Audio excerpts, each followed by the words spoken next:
2024-yilning 18-noyabr kuni o'quv qurollari olish uchun ko'chaga chiqqan 2 nafar go'dak uyiga qaytib kelmadi.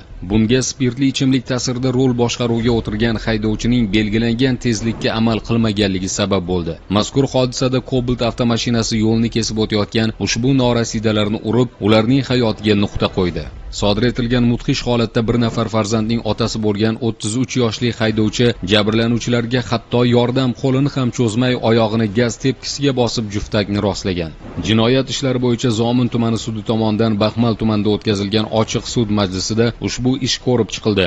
Sud sudlanuvchi, jabrlanuvchilarning qonuniy vakili va guvohning ko'rsatuvlarini tinglab, jinoyat ishi hujjatlarida mavjud bo'lgan dalillarni o'rgandi. Sud majlisida sudlanuvchi aybiga to'liq iqrorlik bildirib, qilmishidan pushaymon ekanligini qayd etdi.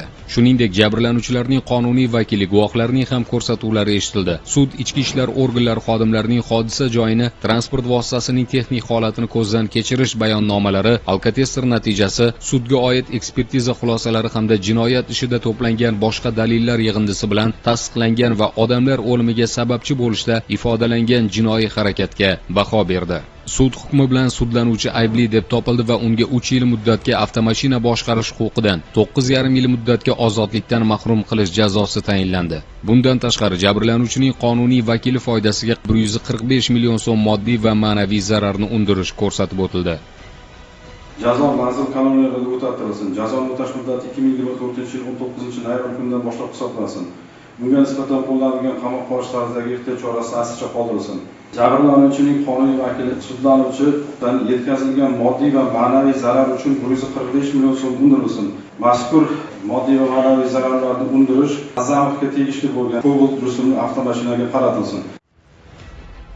Aybdor avtomashinani ma'lum muddat boshqarmas, 9,5 yil ham o'tar, ammo hayotning achchiq-chuchugini totmagan norasidalarchi, ular endi qaytib kelmaydi. Tengdoshlari bilan o'ynab kulmaydi. Farzandlari dog'ida kuyayotgan onaga 145 million so'mning aslida bir chaqalik ham qadri bo'lmaydi. Mazkur holat barchamizni, xususan svetoforning 30 soniyalik qizil chirog'iga sabri yetmay, oyog'i gaz tepkisiga yopishib qolgan, bir-biriga yo'l bermay talashgan, kuzatuv kameralaridan yozg'irib nafaqat o'zi, balki o'zgalar hayotini xavf ostiga qo'ygan holda avtomashinasini ko'z-ko'z qilayotgan haydovchilarni ogohlikka undashi lozim. Qoidalar unga amal qilmaganlarni kechirmaydi. Asosiysi, sizni ham oilangiz, jon va jigarlaringiz kutayotganini unutmang.